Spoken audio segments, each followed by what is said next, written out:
Welcome back to the deep dive. If you're listening, chances are you've got a pretty serious goal. hmm Maybe it's landing that global job or finally getting the nuance in international news. Or just feeling confident, right? When you Yeah. meet someone new from, another country. Exactly. Whatever it is, English fluency. That's the target. It's a big one for a lot of people. But the problem, and you probably know this, is just the sheer amount of advice out there. Oh, yeah. It's everywhere. You're just swamped with the next must-have app, the ultimate flashcard system, the, guaranteed 30-day course. It's paralyzing, actually. Too many choices. Totally. So our mission today, cut through all that clutter completely. We've synthesized a ton of research, really boiled it down Okay. to these 10 golden rules, the methods that work, not just because they sound good, but because they actually align with how your brain learns language. Right. How it really acquires and uses it. Yeah. We're talking true long-term results here. Long term. And that distinction is so important, isn't it? Between like a temporary boost and actual lasting fluency. Definitely. The sources we looked at, they really confirm this. Yeah. We need to stop thinking of English as just an academic subject to study. Like in school. Exactly. Yeah. And start seeing it as a practical skill, something that needs application. Using it. Using it. What makes these rules golden is that they aren't just theories. They're the actual habits of people who got fluent. For real. People who built these things into their daily lives. Yeah, these systems, they practice them consistently. Okay, let's unpack this with a couple of core ideas right off the bat, because some of this stuff feels a bit counterintuitive. Go for it. First, redefining immersion. Mhm. You don't actually need a plane ticket to live in English. Right. It's more about changing your personal environment, Mhm. your operating system, so to speak. Yes. And second, and this is maybe the biggest shift for people who are really goal-focused, Okay. if you want to speak better, listening has to be your absolute top priority. Ah, yes. That always surprises people, but it's crucial. And third, consistency. Even tiny amounts, like microdoses, that's your superpower. It completely beats those long, stressful study sessions. Absolutely. Forget the marathon cramming. It's interesting how often learners just wait, Huh. wait for permission or wait until they feel perfectly ready to start doing the things that actually work. That readiness trap. Yeah, but the rules are clear. The habits create the readiness. You don't wait for it. We're really moving away from that old idea, aren't we? That you study grammar for like 10 years and then suddenly you're fluent. Right. It doesn't work like that. No. The understanding now is you actively use English right now, today. That's how you internalize its flow, its structure. Okay, so let's start with this foundational mindset. And it immediately challenges that traditional classroom way of thinking. Right. Rule number one, the golden rule. Use it, don't just study it. This means a huge shift in behavior. So. We're talking about changing English from being like a subject you pass Or fail. or fail, yeah, to a tool you actually use every single day.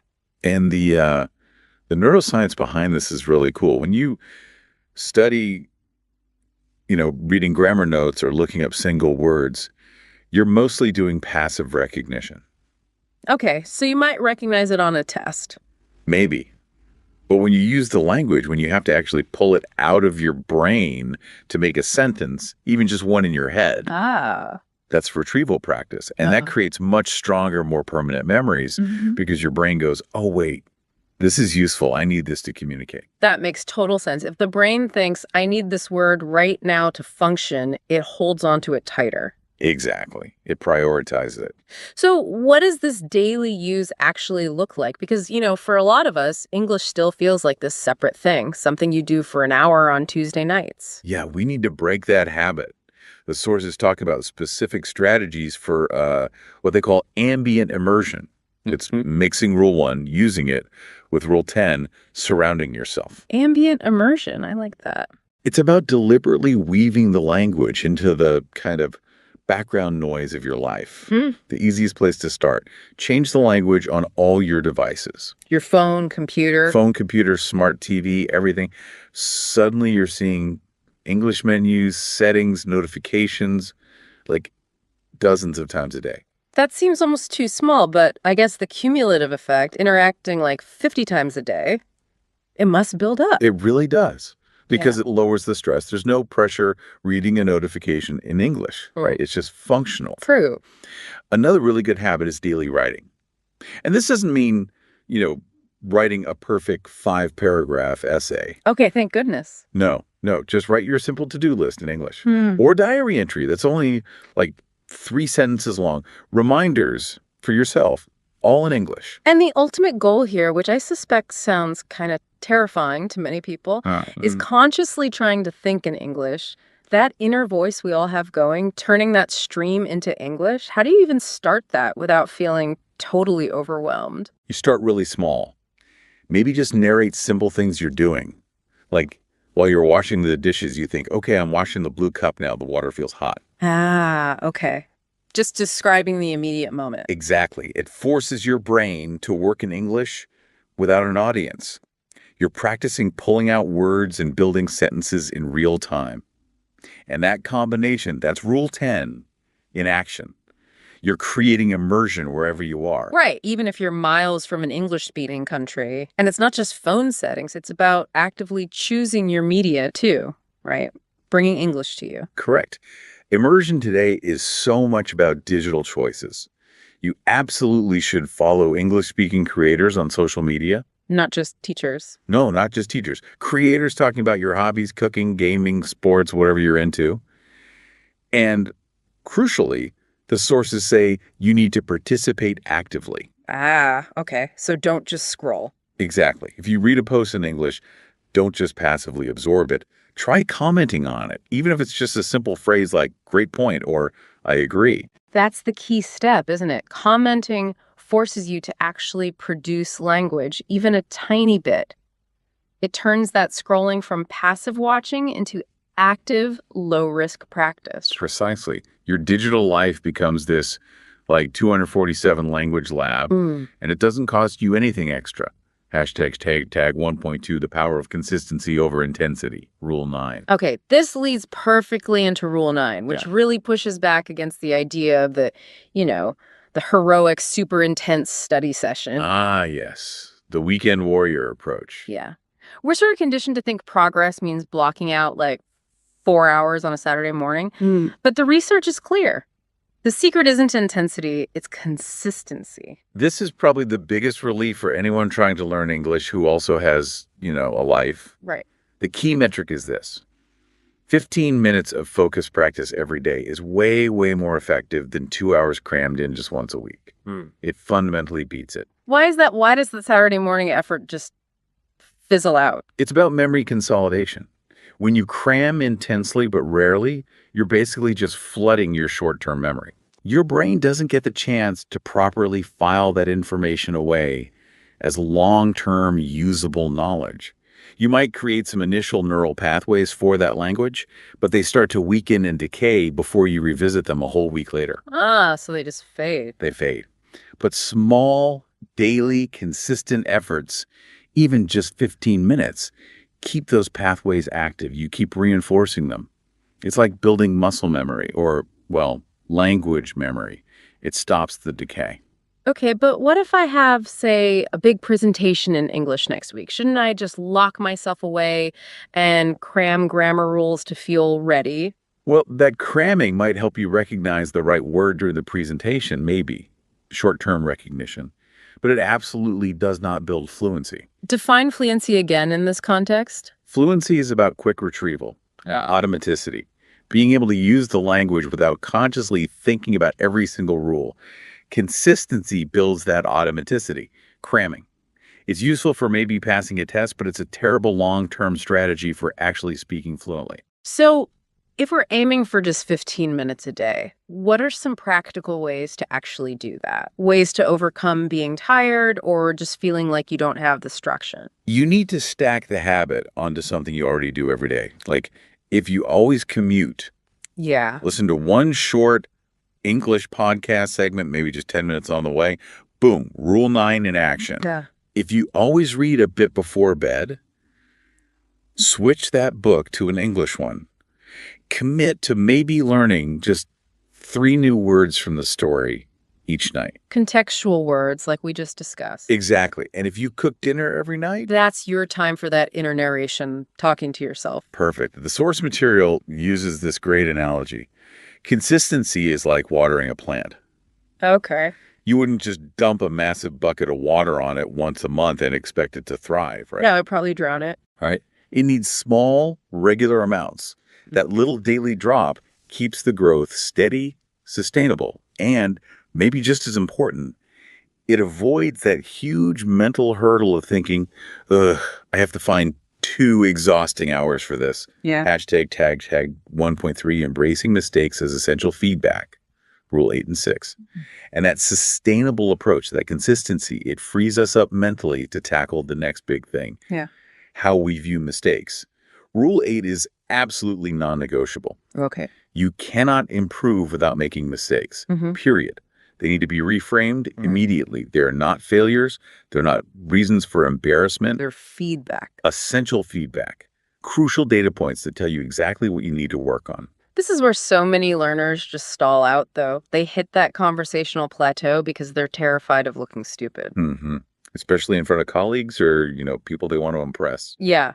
So they just stick to simple sentences they know are safe. Instead of trying more complex stuff or using idioms they're not 100% sure about, they choose safety over actual growth. And the sources actually frame making a mistake and getting corrected as a huge win. Think about how valuable that moment is. Okay. How so? If you use, say, a tricky phrasal verb incorrectly in a real conversation, and the person you're talking to gently corrects your usage right then and there, Yeah. that learning moment is contextual, it's maybe a little emotionally charged, and it sticks in your memory way, way better than just reading a rule in a textbook. Because it's real Yeah. and personalized. Exactly. It's high-impact, personalized feedback. A textbook can't give you that. But it feels awful in the moment, especially if you're trying to make a good impression or talk about something serious. How do you silence that voice in your head that just screams when you mess up a verb tense? You have to consciously realize that the anxiety comes from linking your language performance to your self-worth. We have to cut that link. The truly successful fluent speaker learns to see the mistake impersonally, like technical data. Okay, the brain pathway for that verb form was a bit weak. I just got feedback on how to strengthen it. It takes courage, though. It absolutely takes courage, which leads us straight to Rule 6. Don't get obsessed with grammar. The famous grammar trap.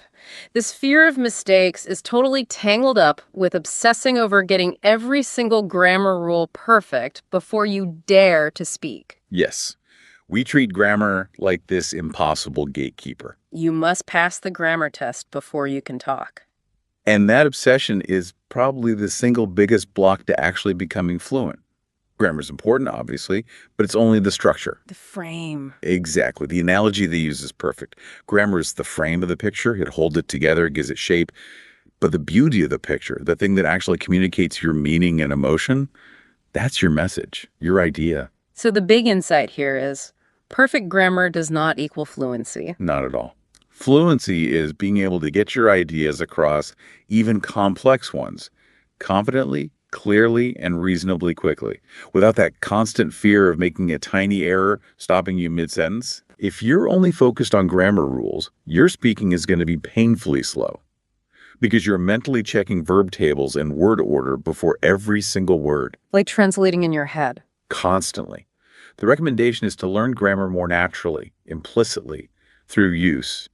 Hear a sentence pattern in a movie that just sounds right. Yeah. Repeat it, mimic it. Internalize the rhythm and the structure through listening and copying, not by memorizing the names of tenses like past perfect continuous. So focus on getting the message across clearly and confidently. Yes. Even if you make a few structural mistakes along the way, guess what? You are achieving fluency. Heck, native speakers make grammar mistakes all the time. We don't call them non-fluent. Okay, so we've got the mindset down. Consistency over intensity, courage over perfection, using it daily. Now let's move into the how.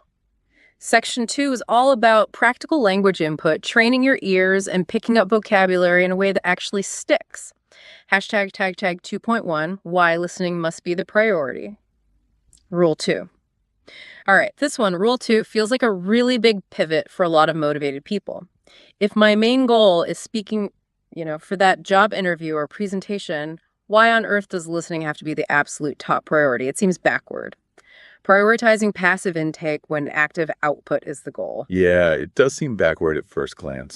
But we often try to force our adult brains to skip the really crucial steps that a child's brain just does naturally. Okay. The source uses that perfect analogy. Yeah. Babies, they spend months, literally months, just listening. Just taking it all in. Taking it all in, hearing sounds, absorbing the rhythm, the intonation, building this internal map of how the language sounds before they even try to say a real word. And as adult learners, we try to bypass that. We try to jump straight to speaking. But without that deep foundation of listening, your speaking is always going to suffer. It'll sound, a bit unnatural, maybe choppy. It lacks that flow. Exactly. Yeah. It lacks the natural intonation, the understanding of where speakers pause, where they stress words, how sounds blend together. Listening builds that internal sonic map. The infrastructure. The infrastructure, yes. It trains your ear to even hear the different sounds in English, the phonemes, which is vital. Because if you can't physically hear the difference between, say, ship and sheep, you'll never be able to say them correctly. Exactly. But we need to be clear here. We're talking about active listening, not just having, English news on in the background while you're doing something else. Okay, define active listening. What does that actually involve? The sources break it down into a few key actions. First, repeating sentences right after you hear them. We'll talk more about this with shadowing later, but it forces your mouth to engage with the sounds immediately. Second, writing down new phrases, not just single words. Write down the whole chunk of the sentence where you heard the new word. That keeps the context and the grammar together. Oh, preserving the structure. Yes. And third, actively noticing pronunciation and intonation. The rhythm and melody of English. You're not just hearing words. You're analyzing how meaning is conveyed through stress and pitch. English relies heavily on that musicality. Right, where the emphasis falls can completely change the meaning. Totally. You need to train your ear to catch that melody before you can, sing it yourself when you speak. So what if I listen to something really fast, like native level news, and I only understand maybe 30% of the words? Is that still worthwhile? Oh, absolutely. That's the idea of comprehensible input. But even input that's slightly above your level is valuable. Even if you don't catch every word, your brain is still absorbing the overall flow, the speed, the native rhythm. So it's like ear training for the pace of real conversation. Exactly. You're training your auditory processing. The long-term gain is structural. The more your ears get used to that native rhythm and melody, the more automatic and natural your own speech will eventually sound. Hashtag tag 2.2 contextual learning over random lists. Rule 4. Okay, let's tackle the second big input mistake lots of learners fall into, the vocabulary list obsession. Ah, yes. The endless flashcards of isolated words. Right. We assume if we just memorize, the 1,000 most common English words, suddenly we'll be fluent. But Rule 4 argues hard against memorizing random lists. Because it's fundamentally inefficient. It mostly just builds that passive recognition memory we talked about. You might recognize it on a list. You might. You could cram 50 single words into your short-term memory for a quiz. But if those words aren't connected to a real situation, a sound, an image, an emotion, they're likely gone within a week. Why? The brain sees isolated words as low-value data, non-essential, hasn't seen how they're used. So the solution is contextual learning. Rule 4 says we must learn words in context by picking them up from engaging stuff, stories, movies, articles you actually care about. Yes. Focusing on how the words work together in real sentences. Give me an example. Okay, take the word decision. Instead of just memorizing decision noun, you learn the whole phrase like make a decision or reach a decision. Ah, you learn the verb that naturally goes with it? Exactly. You learn the whole functional chunk. Make a decision. It's a package deal. It automatically includes the right verb, maybe the right preposition later on. You store it as a ready-to-use unit. And that sidesteps a lot of grammar mistakes, doesn't it? Because you're learning the word and its grammatical partners all at once. Precisely. When you need to talk about making a decision, the whole natural phrase, make a decision, just pops out. because that's how your brain filed it away. You avoid that slow, painful process. Yeah, where the learner is speaking like this, trying to mentally assemble the sentence. Yeah. Word to word, fitting together puzzle pieces. Contextual learning builds flow and retrieval speed. It sounds much more natural. Hashtag 2.3. Reading for pleasure, not just practice. Rule 5. Rule 5 gives us another way to get this contextual learning almost effortlessly. Read what you actually enjoy. Yes. Drop the dry grammar books if they feel like torture. Find something you genuinely want to read. Whether it's, fantasy novels, online forums about your favorite band, English subtitles on a show you love anyway, or news articles that actually interest you. This is so key for sustained immersion. When the material itself is interesting, the conscious effort of studying basically drops to zero. You're just absorbed in the story or the information. And the language learning happens almost as a side effect. It becomes automatic. And the benefits just pile up, don't they? First, your vocabulary grows without you even trying that hard. Right. You see a new word, like maybe bewildered, used 3 times in different ways across a chapter. That repetition in context cements it way better than one flashcard ever could. And second, you start noticing sentence structures, how good writers connect ideas, use transition words, employ common idioms. You just absorb it naturally because you're seeing it used effectively over and over in stuff you're motivated to actually finish reading. It's implicit grammar learning at its best. Plus, you get exposed to cultural nuances, right? Things a dictionary just can't explain, but that are vital for real conversation. Absolutely. And just practically speaking, reading is probably the most flexible form of practice. It fits perfectly into that 15-minute consistency rule. You can read an article on your phone while waiting in line. Or on your tablet before bed, or a quick chapter at lunch. It's a constant, low-effort stream of ready-made phrases and structures that become available for you to use when you speak later. Okay, we've built the mindset, consistency, courage. We've trained our ears with active contextual input.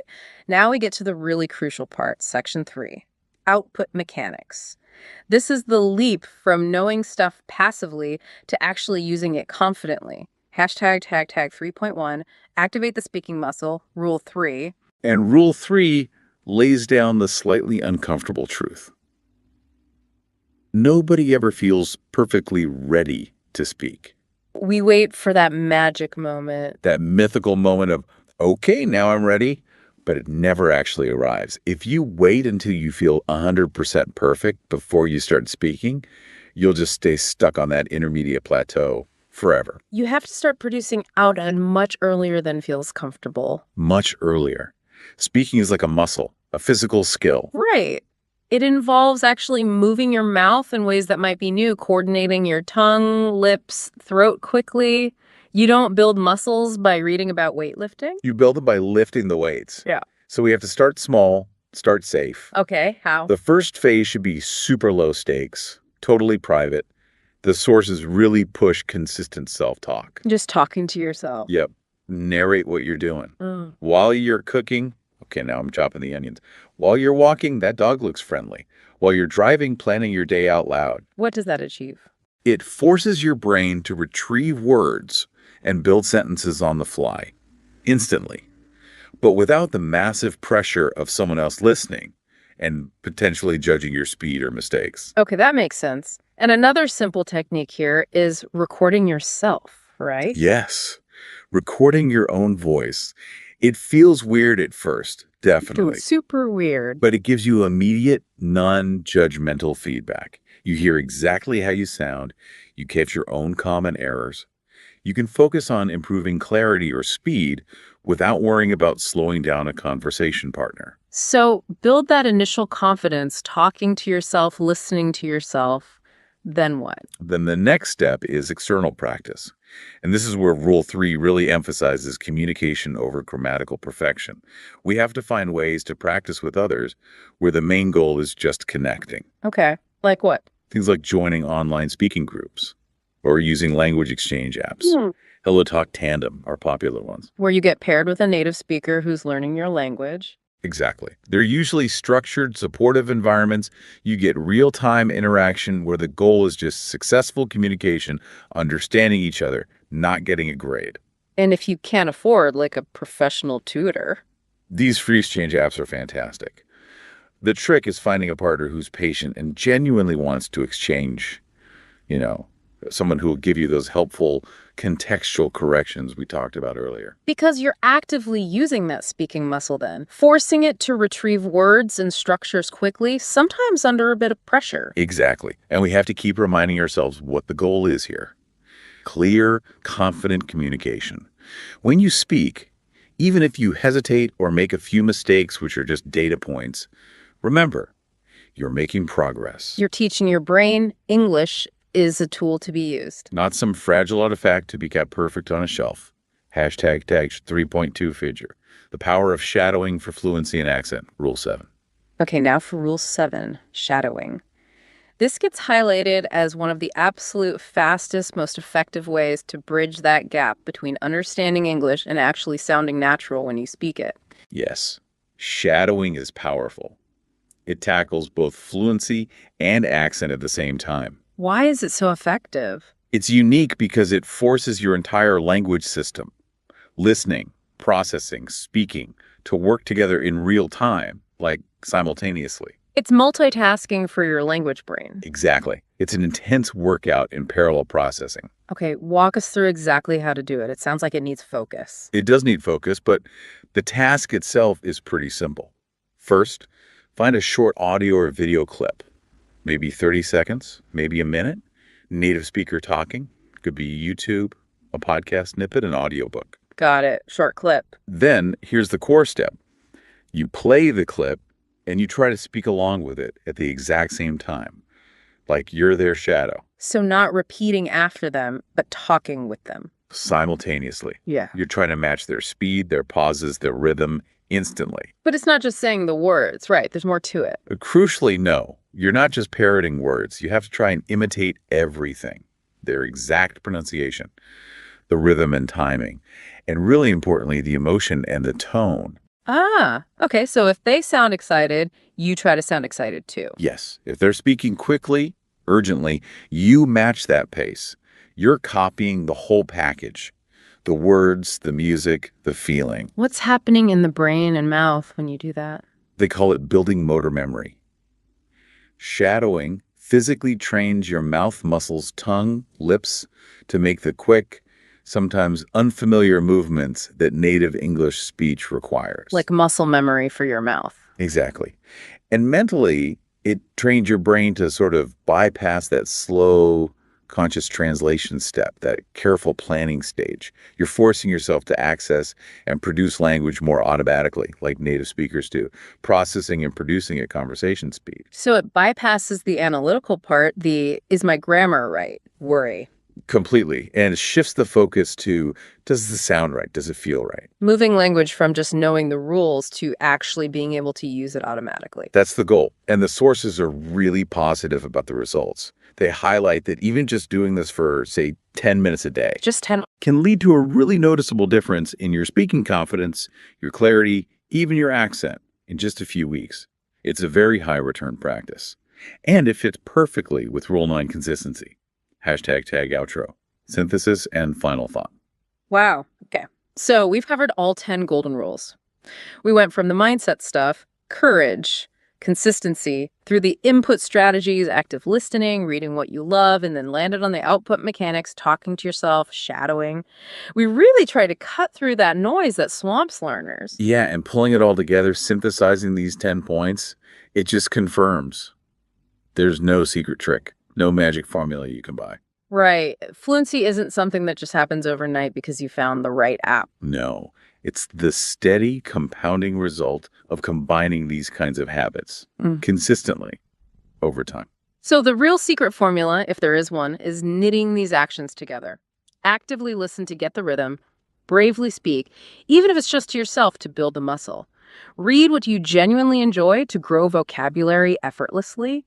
And crucially, weave English into your daily life, your environment, so your brain has to treat it like a living, necessary tool. Yeah.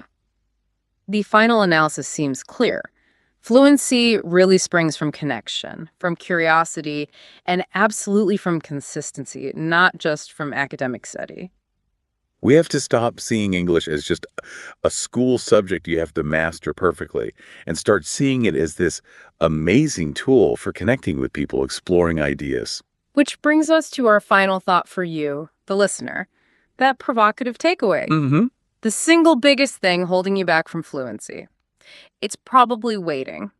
Waiting for the perfect time to start. Waiting until you feel good enough. Waiting for that readiness that never quite arrives. It's Yep. like a fancy form of procrastination, really. Totally. Every single word you manage to speak today, every short clip you try to shadow, every little note you write in English today, it's a real step. It brings you that much closer to feeling confident tomorrow. So please don't wait until next week. Don't wait until you finish that grammar chapter you dread. Pick one single rule we talked about today, just one. Maybe it's changing your phone language right now. Or maybe it's trying shadowing for just 5 minutes before you turn off the light tonight. Whatever it is, start practicing it immediately. The best time to start building these golden habits is always, always right now. That's it for this deep dive. We really hope these golden rules help fuel your journey towards fluency. Until next time, keep diving deep.